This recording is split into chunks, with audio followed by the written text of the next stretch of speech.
Good evening. Welcome to Investigator News, and this is Justice for All.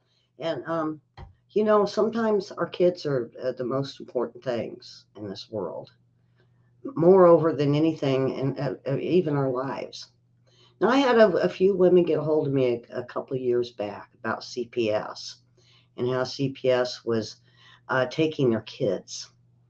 And I looked into it, and yeah, I did discover it, but really, there's not much you can do.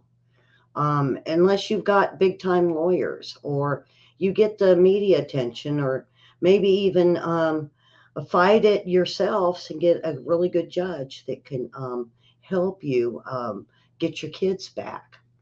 Well, over the weekend, I've been hearing this about a girl named Maya, and it's been going for about a month, about 3 weeks to a month. And everybody said, "Did you hear? Did you hear?" And I said, "Well, I kind of sort of listened to the story, but I didn't know really enough about it to do an opinion on it." And I watched briefly on Law and Crime, and very interesting story. Well, come to find out, there was a documentary on it, so I watched it. The thing about it is, with me, um, I want to watch the court trial.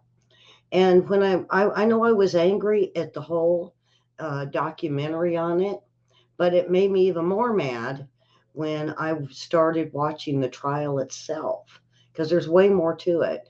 Now, it's her name is Maya Kowalski, and she finally got her settlement right about the middle of last month, I believe. No, it was about September. Um, and so what it is, you know, kids that are taken to the emergency room, sometimes, yeah, they fall and they bruise themselves. Sometimes it's an illness, and sometimes it's really abuse. Now, I'm all for CPS taking kids away, that these kids have been definitely abused, and it's provable, and they have to investigate. But when you take your child to the hospital that's sick, and it's a known sickness, and it's being treated for the sickness for quite a long time, you feel so safe taking your child to the hospital that's been treating you. Well, what if the hospital just doesn't look at their past history records that they have on you and just assume? Just assume. Well, that's kind of what happened to Maya.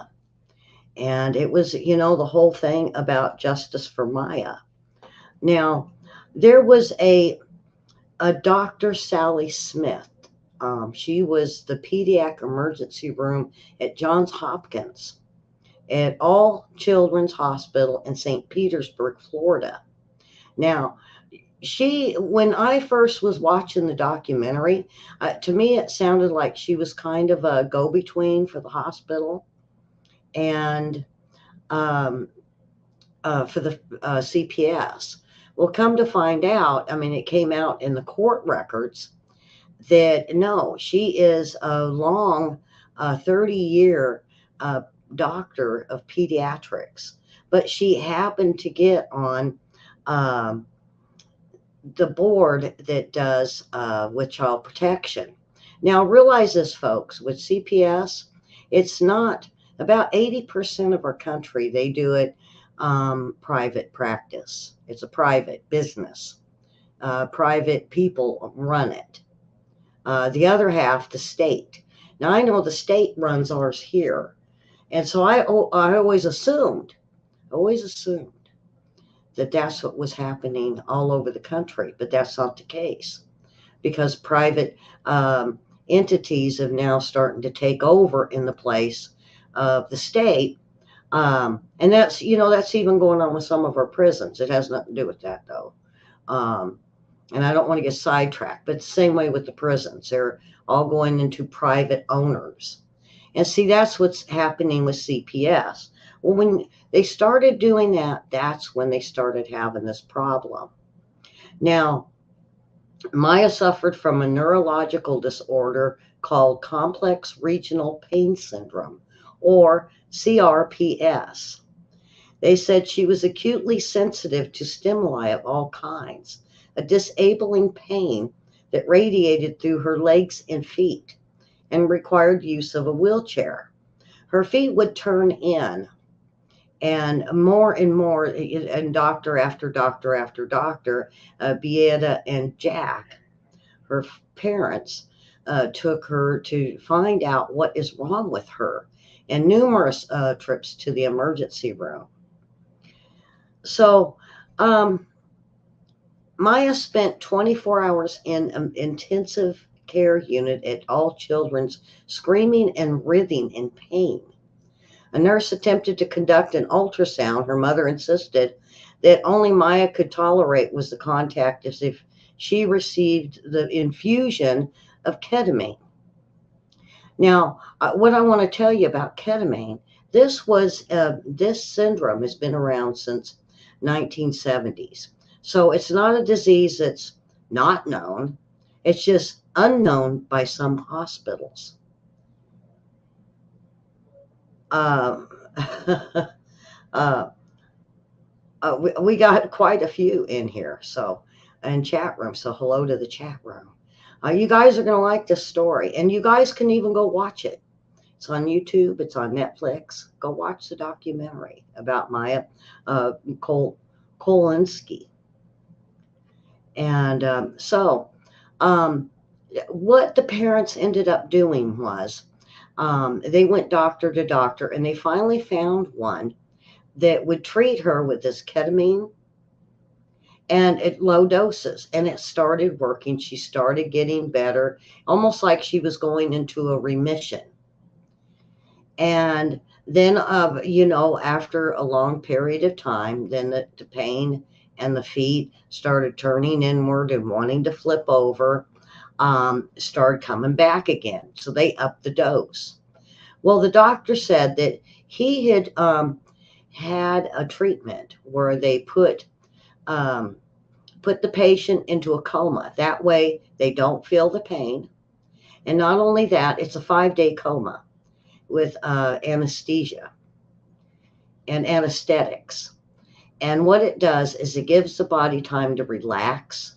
It straightens itself out. The medicine can work. And then they bring him out of the coma safely. And it's been done dozens and dozens of times. Well, the problem was, the doctor said, was it's only done in Germany and Mexico. So the family decided to go down to Mexico with her. And um, they had a tremendous amount of success. In fact, she was getting to where she was in a wheelchair, but getting out of the wheelchair and starting to walk. Her feet weren't uh, doing an atrophy. Her arms were strong. She was able to play the piano again. She was able to swim where she wasn't able to before. So she was starting to get better. Then a hurricane hit Florida one night, and um, for some reason, everything had wore off. She was in extreme pain, so her dad took her to the emergency room at Johns Hopkins. Now, this is where the trouble started, folks, because they took her in, and the mother was saying, "This is all she needs. Call her doctor." Well, it's a hurricane, and they couldn't get, there's no getting a hold of anybody. And they started looking at her, and they started questioning the mother, pushing a drug, and thinking maybe this is Munchausen by proxy, and maybe this kid's just faking it. So that was the first um, cause of CPS to be brought in and the police to be brought in. And that's why they called this Dr. Smith and let her know they had this patient there. Well, they put her in ICU. They kept her overnight. And by the following day, CPS had stepped in and agreed this was simple child abuse or neglect. And of course, you know what happens when they do this. They take parental rights. So Maya, not knowing really what's going on, asking when she was going to get her treatment, they said, well, we're having the doctors look at you. Well, they brought in a CPS a lady to sit with her named Miss Brady. And she said she was a Christian woman during the trial. She said when they gave her the orders, it wasn't a good idea for the parents to see the child. It didn't state that it was a court order. It just said it wouldn't be a good idea. And this was by the doctors. So she took it upon herself to tell the parents, no, they could not see her.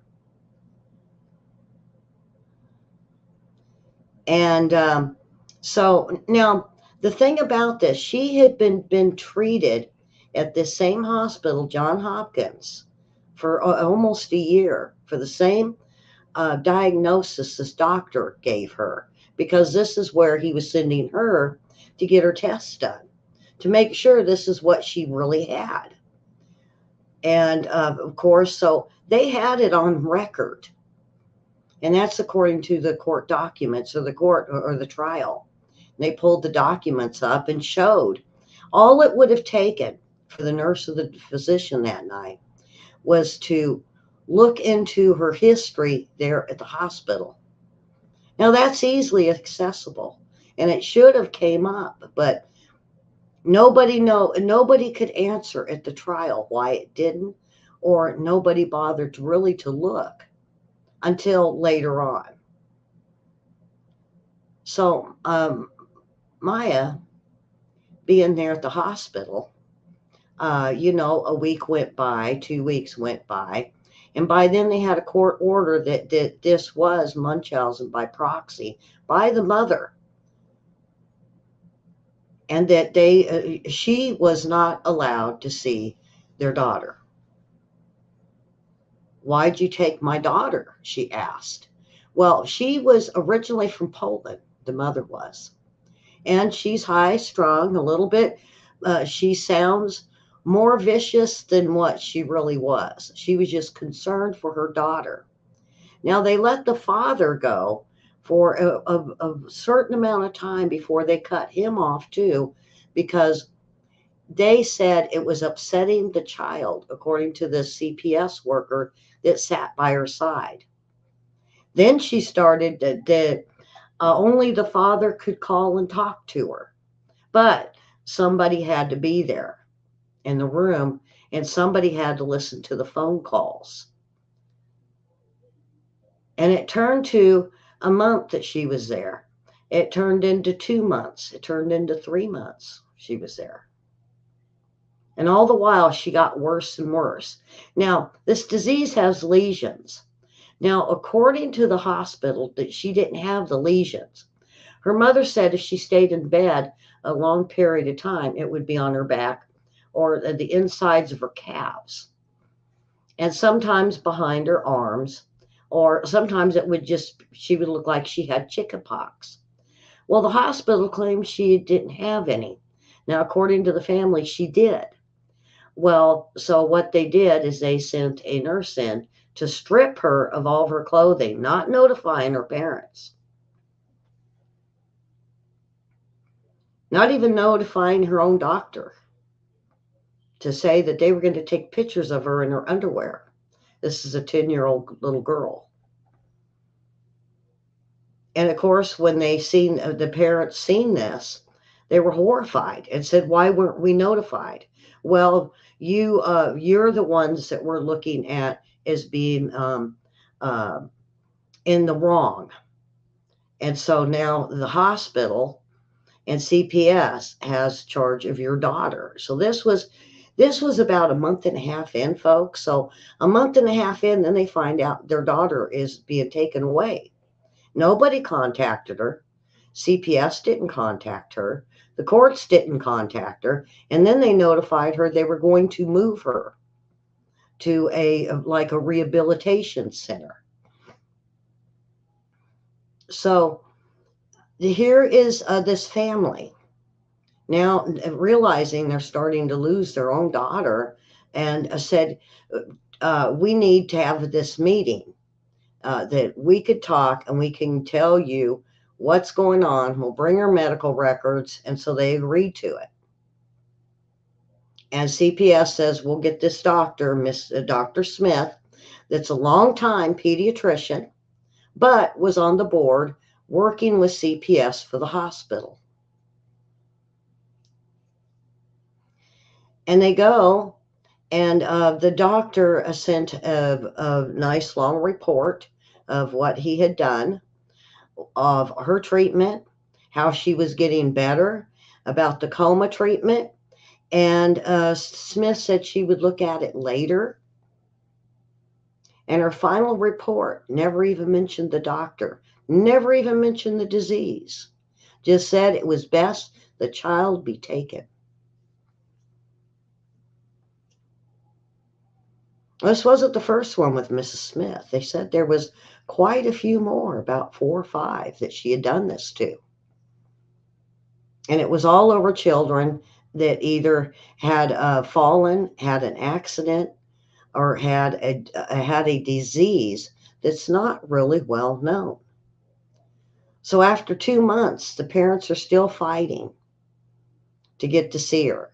The dad is cut off from being able to see her. They go to the court, and the court decides with CPS that it's best for them to have the child and not the mother, because the mother of Munchausen by proxy. And they treated her like that. And, then when the father got cut off, even her younger brother couldn't see her. And then it was time to send the priest in, because they were Catholics, and she went to church every Sunday, was very proud. She even had a rosary. The CPS worker that was sitting with her all that time refused to let the priest in. The priest talked to the nurses. The nurses says, nope, because you will talk to the mother. And the mother is Munchausen by proxy.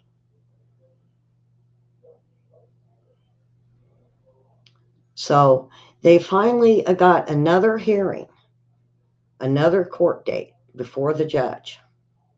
And they went back in.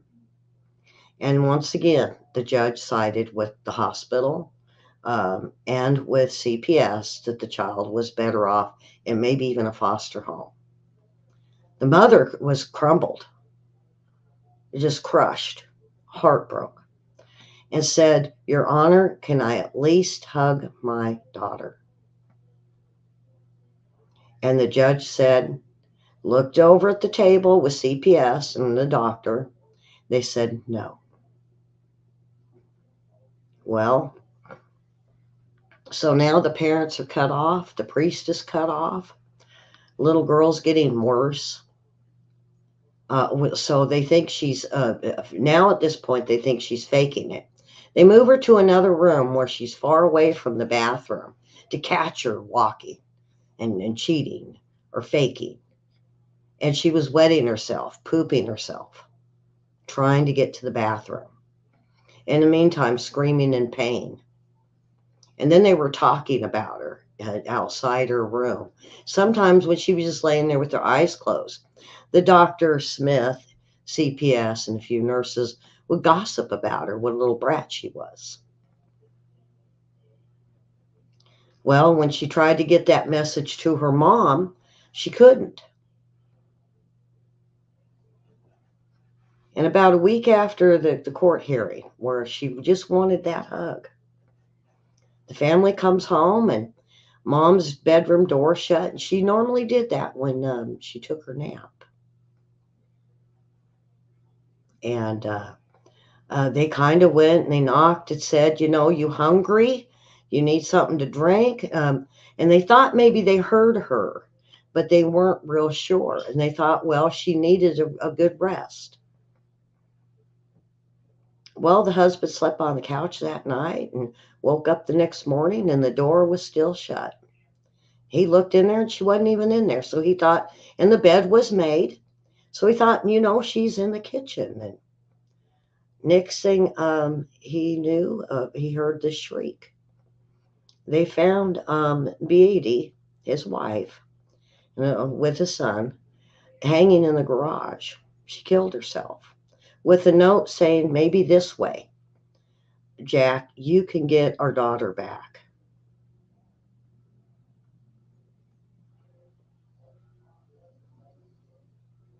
And of course, he went and told them that. They were more than like, yeah, here, you can have her now.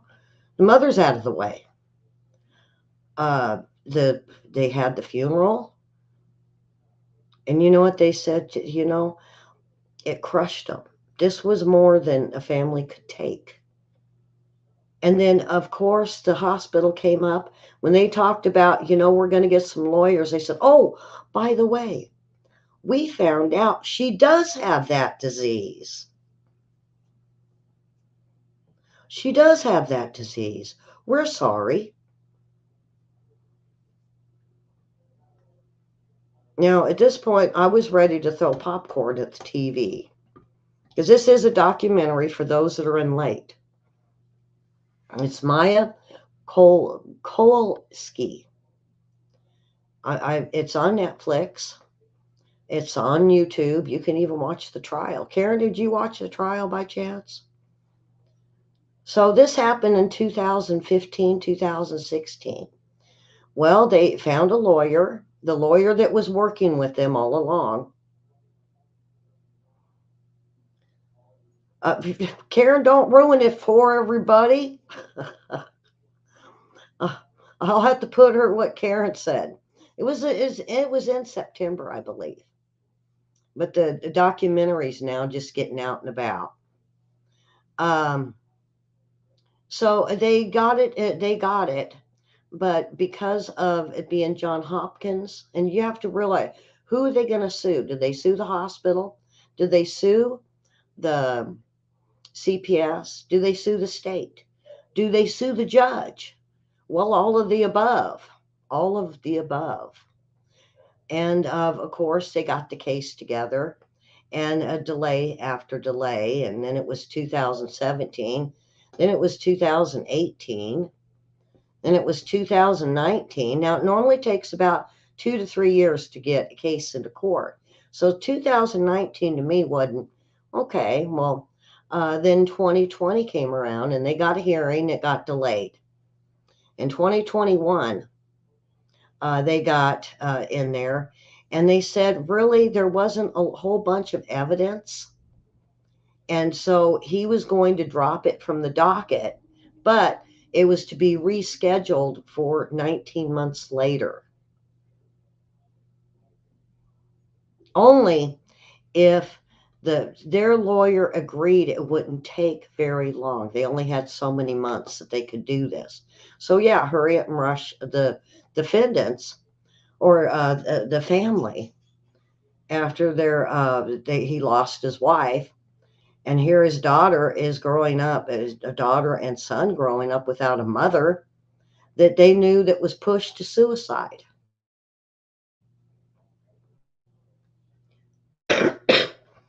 So during the trial, this Dr. Susan that was in charge of this little girl making all of the decisions on the stand said, the question was, how many hours did you spend with Maya? And she said, well, it was 3 times that she went. And he said, that's not the question. How many hours? And she said approximately maybe 30 minutes for all 3 visits. It was 5 minutes here, 10 minutes there, maybe 15 or 20 on another visit. And then asked her, how much do you know about Munchausen by proxy? And the answer was she didn't know much about it at that time. Asked CPS lady the same thing. She didn't know anything and never been trained for Munchausen by proxy. And then they asked some of the nurses and the doctor for the emergency room that night, and 2 of the doctors treating her, and none of them really had training in that or really understood what it consisted of medically. They asked if the mother was getting psychiatric help. They don't know. Was the daughter getting psychiatric help? They don't know. They didn't really look at that. Was she getting physical therapy? No. So what were they really doing besides trying to take this little girl away from her family? Not much. And even when the lady, the CPS lady, was wanting her in her lap all the time, wanted to hug her, and they said, that is against CPS policy for you to do that. Oh, she never knew that, but she had been a caseworker for many years, and she didn't know that. Nobody told her you're not allowed to touch them. She said, well, it was Christmas, and she was crying. And they said, well, why couldn't they just have one special visit with maybe the father? Oh, no, it was court ordered. Well, the statutes of limitations ran out on the first court order, come to find out that the parents couldn't see her.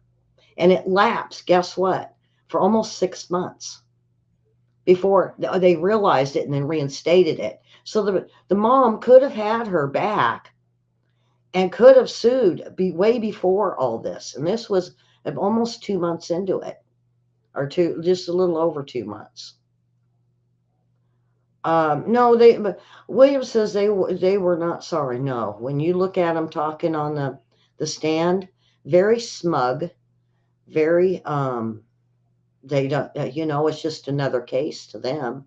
The CPS lady looked kind of teary-eyed a few times and swore she was a Christian.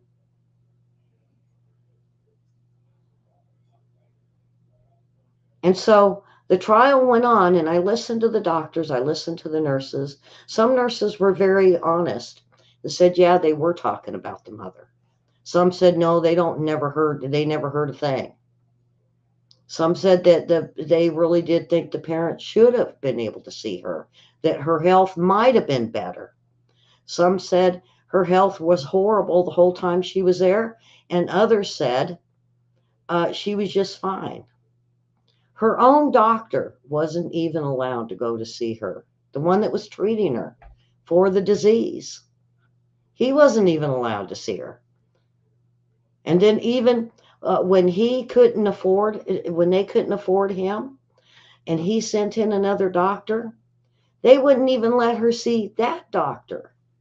So she had two doctors that she wasn't allowed to see because CPS and this Dr. Susan that was in charge of, and she was a director of pediatrics and also the director of CPS with the liaison, with the connection between the hospital and CPS.